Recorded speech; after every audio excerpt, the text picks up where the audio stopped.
then it becomes part of everything else. And that means it has a birth, a life, and a death. As long as it stays under the surface, it doesn't seem to die.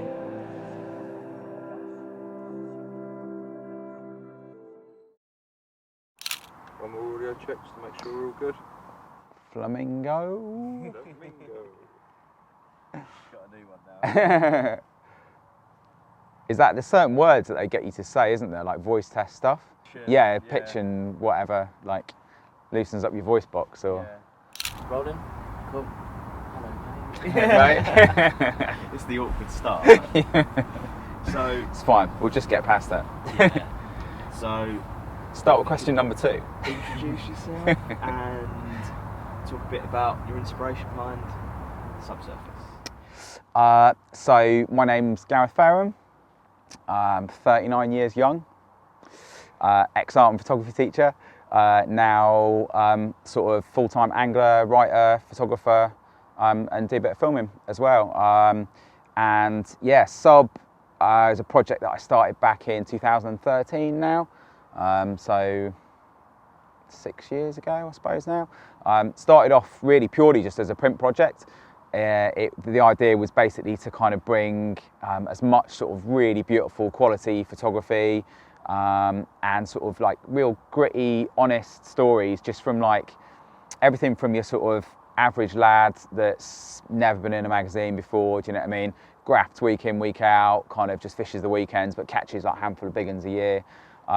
Right through to sort of sponsored lads as well. So it was supposed to be like a real cross-section of anglers from as wide a cross-section of countries and that as well. I think a lot of the UK mags had sort of been focused on the UK scene, obviously.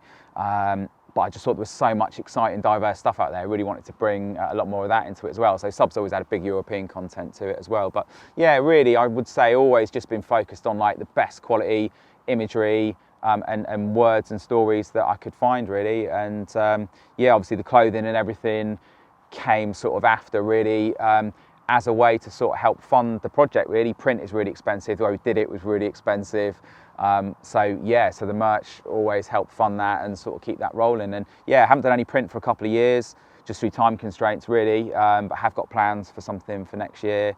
So yeah, and that's still at the core really of what it's all about. I'd like to hear a bit about your inspirations for everything you're doing at the moment. I'm like, I'm my own worst enemy in that respect as well. Like I'm massively inspired by so much stuff, which is great. I sort of end up like almost like a rabbit in a headlight sometimes because there's so much stuff I get really excited by. I've got a massive collection of print at home.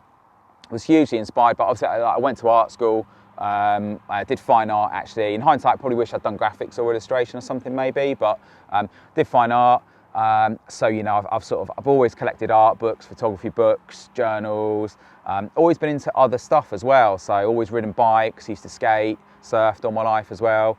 And you know, I think all those pursuits have had a really strong documentation behind them, like beautifully crafted magazines, printed on beautiful paper, really gritty raw stories, mega photography, you know, kind of editors and journalists going to massive lengths to produce amazing content. So I've been hugely inspired by that over the years, and sort of that was where the inspiration for Sub came from. Alongside lots of the sort of old carp stories that I used to read as well, I think I felt like carp fishing had become a little bit sanitized, probably, for want of a better word maybe. Like as it's got bigger and everyone's sponsored and you've got your sponsors to please and so on and so forth, it's sort of like the material in the mags I felt had just become a little bit watered down and a bit sanitized, and I kind of felt like I wanted Sub to sort of just get back a little bit to sort of people just talking about things like as they were, like really honestly, even if it might upset some people or wasn't necessarily a popular point of view or whatever, like if that's how people felt, I felt like things like that sort of should be aired. So yeah, like yeah, the older carp material, I think, you know, people like Hutchie back in the day, stuff like that was just, you know, really funny, proper, like really characterful, and kind of really told as it was. That was sort of my inspirations for that side of things. Film, like again, really coming from like surf, skate kind of inspirations, probably more than anything. I mean, to be honest, I haven't really got close to sort of anything like that yet. Like, I'd love to sort of craft sort of, you know, my camera work and filmmaking into something that kind of gets towards that. But yeah, certainly not there yet. But those kind of things are there as inspirations. Like, especially the travel films, surf and skate films often have that element of travel in them, different locations, different places, short sections, like kind of, you know, love that idea. Good soundtracks, like music that gets you motivated and inspired to go and do it.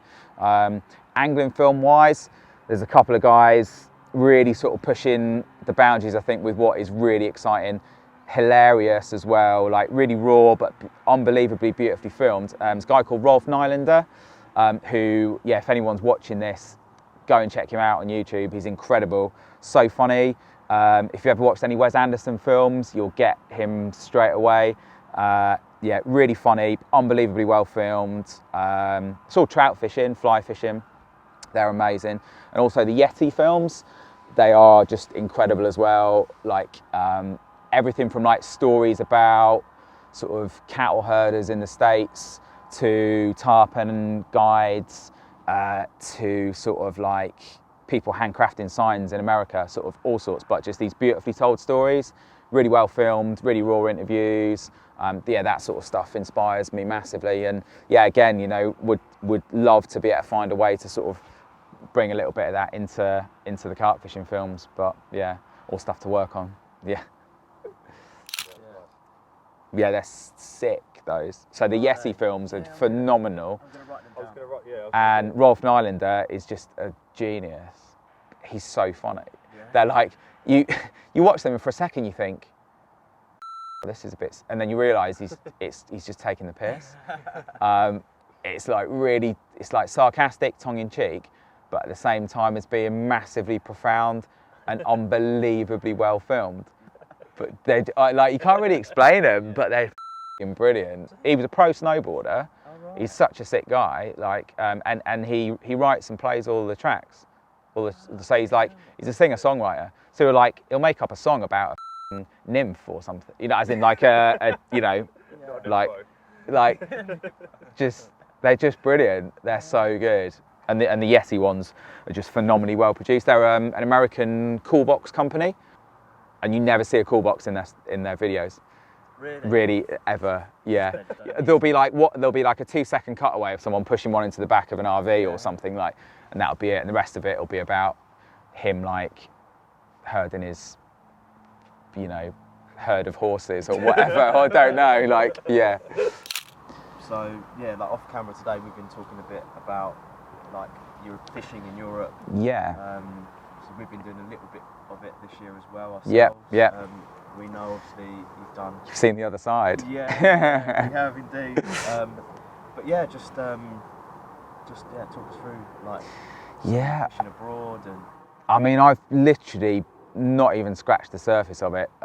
Been fishing over in Europe for probably about 6 or 7 years, I reckon now, consistently. But literally, I don't even feel like I've even scratched a tiny bit of the surface of even one of the countries.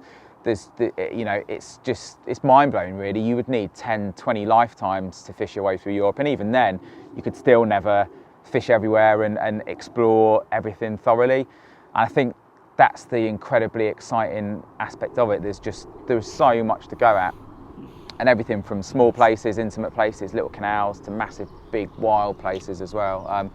But I think, you know, I suppose there's a few things that make it really exciting. Like I love kind of the different cultures. You know what I mean? I don't want to go to Europe and sort of fish inside a compound, sort of like, and only speak to English guys. Like, I love the fact I get to like hang out with French guys, Belgian guys, see how they fish, eat their food, drink their beer. Like, you know, I love engaging with the different cultures and seeing how different people fish as well, because they all do their own kind of different things. And I love that, you know, swapping stories via Google Translate and all that, I think is really exciting, and sort of adds a lot to it. Love that aspect of it, and just love the freedom more than anything. I think having fished in the UK for years, you know, obviously UK waters are busy these days, or a lot of them are busy, and I've fished a lot of big fish waters that are by nature busy because there's big fish in there. So, you know, to go to Europe and to fish places where there's no anglers at all, and just to be able to angle, to walk around or boat around, see fish, you know, set up somewhere near them and just catch them is just incredibly exciting, you know. I don't feel like I need to stay there for the whole duration of the trip either. You know, I love the fact you can just go catch a few and just go, brilliant, let's just roll on somewhere else and go and see what else we can find. And, you know, you don't always catch loads and they're not always massive, but you always have an amazingly exciting time. And yeah, I love that about it. So, with your busy schedule, mate, with your tuitions, your fishing abroad, yeah, and obviously your social life, yeah, family life, how do you fit it all in? Not very well, if I'm totally honest. No, that's not true. Like, I love it, and I think I just like being really busy. Probably, I must do. Otherwise, I wouldn't end up filling my time like I do. You know, I love the idea of having more time and being able to breeze around and do this and that and the other. But like, I don't know. I think I've always been really quite driven to make the most of my time.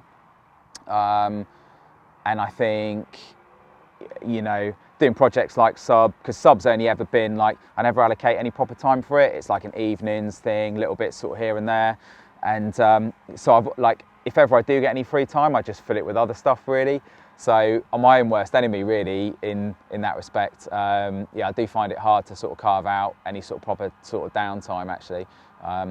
And I think with fishing and this sort of work, there's always more that you can be doing, and there's always, you know, there's always stuff to do. There's always like, so yeah, I just end up basically filling all my time with stuff basically. But which is a good thing, you know, and especially now I'm sort of, you know, I'm effectively freelance. I can write my own schedule, which is amazing, and I love. So, you know, if I wanted it to be differently, then I would just change it. But yeah, currently I'm loving it, being really busy. Yeah, so yeah, all good. Cool. So obviously Sub has been an independent label brand since the beginning. How did you sort of feel when I first dropped you a little text and spoke about possibly collabing together? I was really excited. You know, I think from the outside, you know, the public might imagine that sort of some of the little niche brands that are out there now are almost like you know, at sort of like mortal enemies, stealing my customers. But like, it's so far from that. We're all mates behind the scenes, chatted at the shows for years. You know, like, I think a lot of us are all into the same stuff as well, which is why we've got to this point as well. You know, whatever, similar taste in music, similar taste in like other stuff outside of carp fishing as well, and that's all been brought into these kind of projects, hasn't it? You know, so I think in some respects it makes perfect sense, and like, I love the idea that it's like a little community of people doing their own thing, like small independent brands, but coming together, not being sort of like, you know, I don't want anything to do with you. I think it's really cool, like working together, definitely. And you know, I've sort of done, like, one of the things I did do with Sub was always try to work with, you know, little niche artists, designers, you know, whoever, like to do the artwork or to work on the illustrations for the journal itself and that sort of thing. And always really, really enjoyed that part of the process. Obviously, for me, the artistic side of things is a really big part of the whole thing, really. So yeah, so to get to work, you know, with a different artist designer, the guy Dan Sawyer that's obviously done the artwork for this, his work is amazing. Really exciting to sort of like chat about a little kind of germ of an idea, and then see that come to life in all its different variations, and like whittle that down and see it tweaked and twisted, and you know, come up with something really exciting in the end. I think is really cool. And again, you know, it's something that lots of, you know, sort of like skate companies, for example, have done for years. You know, two brands collaborating to produce something different that brings little elements of the brands together. And yeah, I just think it's, you know, it's a really cool idea.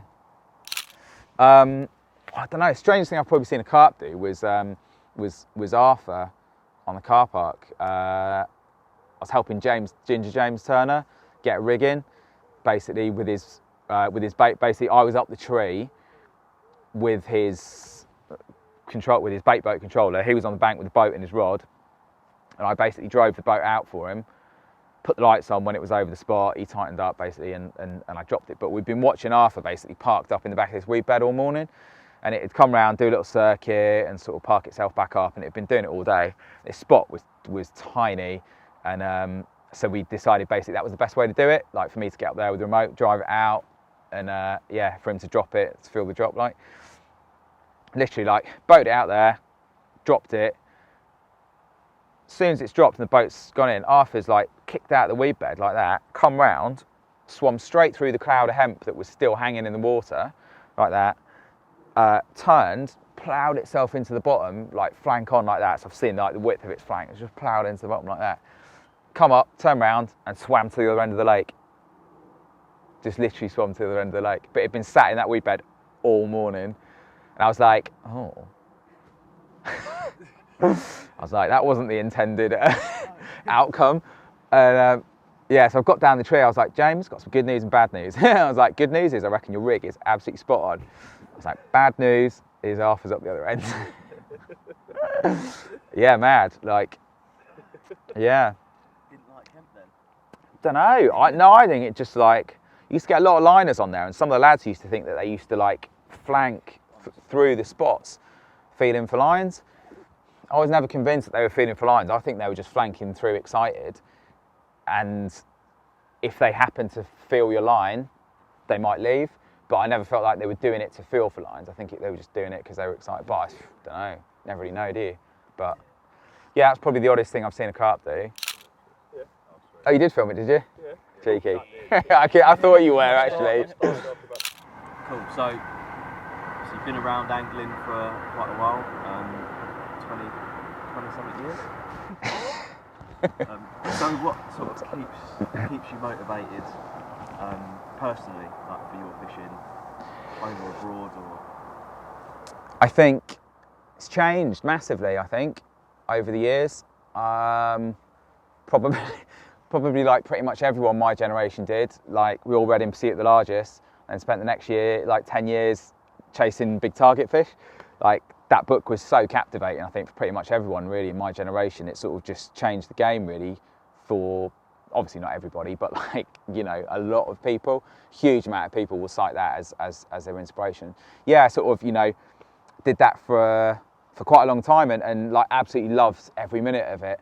But I think in recent years it's definitely changed, partly because of time constraints, and I think also partly because I just don't think I think as carp fishing's got busier and busier and busier, if I'm totally honest, I wasn't enjoying fishing against the other anglers as much, and on them really busy circuit waters that have got lots of big fish in, inevitably like there's a lot of pressure on them because they're big fish, and you know, people want to catch them. And people really want to catch them, and like there's a lot of lads who a lot of time that will, you know, go to great lengths to try and catch them, and I think often you end up angling against other anglers and the angler pressure as opposed to the carp themselves. And I think in recent years I've just become more drawn towards the idea of just fishing against the fish themselves and the environment themselves as well, because the big European waters are often physically quite hard to fish. So actually angling against the water itself, the weather, the environment, the difficulties in just getting rods out, finding fish on huge sheets of water, you know, that sort of thing I think inspires me massively. And also it's new and it's fresh. So I think, ask me the same question again in 5 years' time, and it might be slightly different. And I think, you know, I think everyone evolves and changes, and I've never really worried about it too much. I think whatever I'm enjoying at any one time, I just sort of go with really. And yeah, definitely at this moment in time, it's that. I just always try and keep my motivations as simple as possible. Like, if I'm enjoying it, I stick with it and follow it. Like, if I feel like I'm starting to not enjoying it, or it's becoming a grind, or I'm sort of losing the buzz for it, I just drop it. Like, I won't just keep on and on and on and on and on, like on a certain water or after one because, you know, I feel like I need to catch that big one, or it's a water I should be fishing. Like, if I'm not enjoying it, I just stop it. Like, life's too short for that. I think if you're not enjoying it, you just got to, you got to find stuff that you are really enjoying. So yeah, just keep your motivation simple. I think that's the best way to stay inspired and motivated for sure. All right? Yeah, really good. Cool, okay, really wicked. Good, man. Oh, it's nice to Thank you listen very to. much. Absolute pleasure. Thank you. Oh, Isn't it? yeah, I could sit there and listen to you for hours. Oh, my God. Stop it. No, I enjoy it. No, it's nice that. I think I just felt like, because I don't know, I always feel like when the sticky cameras are there, I have to be a little bit more PC, not PC, but like a bit more, not proper, you know what I mean? Yeah. I shouldn't be, because Nick doesn't give a Nick just says whatever he wants, but. No, thanks very much, Yeah, mate. that's all good, man. No, yeah, no worries, like I say, enjoyed it.